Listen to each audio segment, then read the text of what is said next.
All right, Biden's censorship disinformation board, what we call the Ministry of Truth, has been put on pause. His failed censorship czar resigned after only 3 weeks on the job.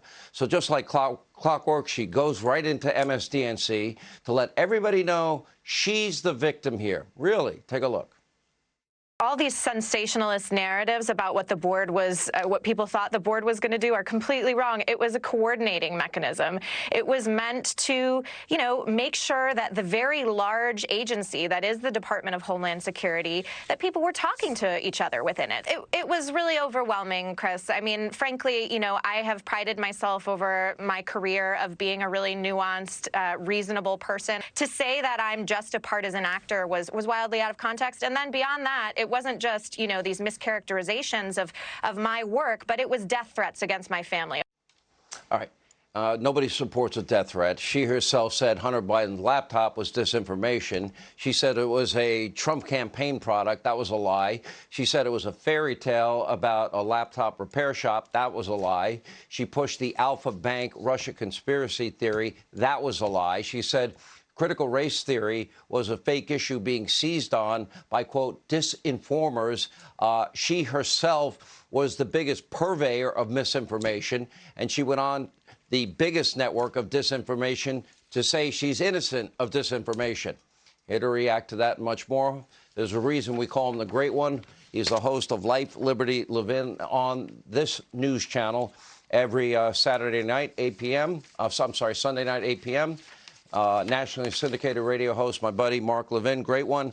I don't know if you want to talk about her or if you want to talk about the horrible condition the country and the world is in, but I've never been more afraid for the future of this country than I am now, and Biden's not even been in there 18 months, Mark.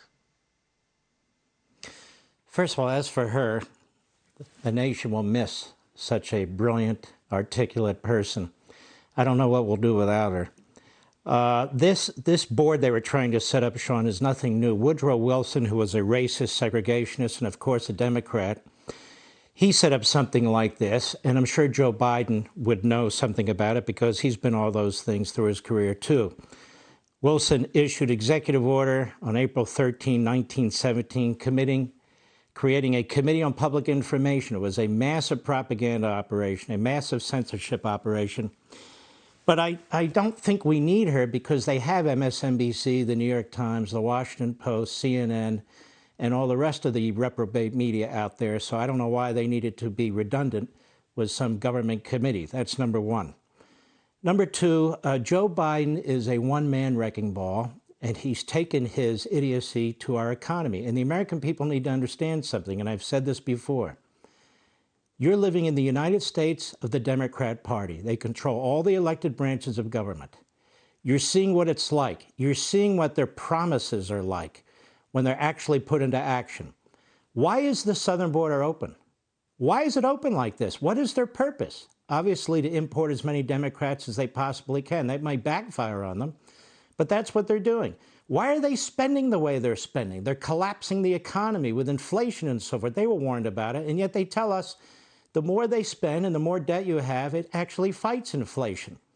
Joe Biden is obviously an economic illiterate, always has been.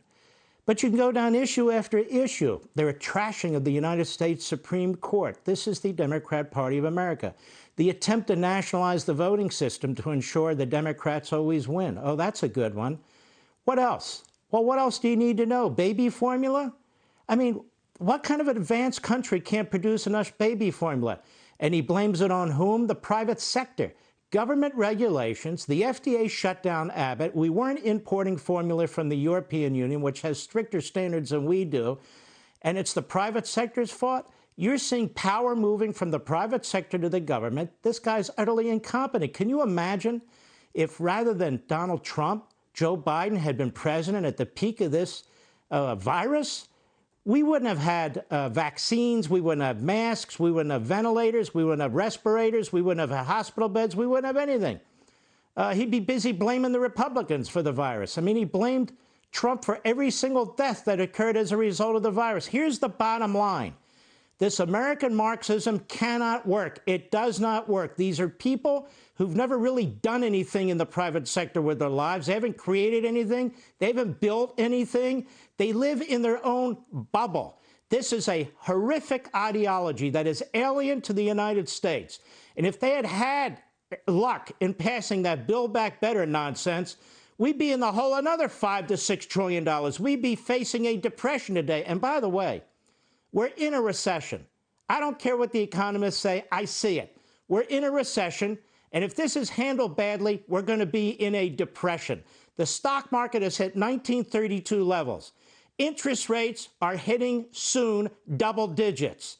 People cannot afford food and gasoline in the United States of America. We still have supply chain problems 6 months after they were identified in the United States of America. We had none of this, none of it, when Donald Trump was president of the United States. Vladimir Putin, who is a monster, has nothing to do with any of this. It's not Vladimir Putin and his invasion of Ukraine. It's Biden and the Democrats and their invasion of Washington, D.C. And now we have threats against the Supreme Court, threats to burn down the Supreme Court, violence against Supreme Court justices. This January 6th committee is a pathetic joke. We need a committee, all right. We need a committee on what the Democrat Party and their mob has done. 2020 during the summer, their threats now against the Supreme Court of the United States, how they rioted during Donald Trump's inauguration. We can go on and on and on about these people. That's the fact. As far as Joe Biden goes, we're going to have an election in November. If we don't crush this opposition, if we don't win in 2024, America's gone. And the American people need to understand something. We can't win every election. But these people are playing outside the box now. These aren't policy differences.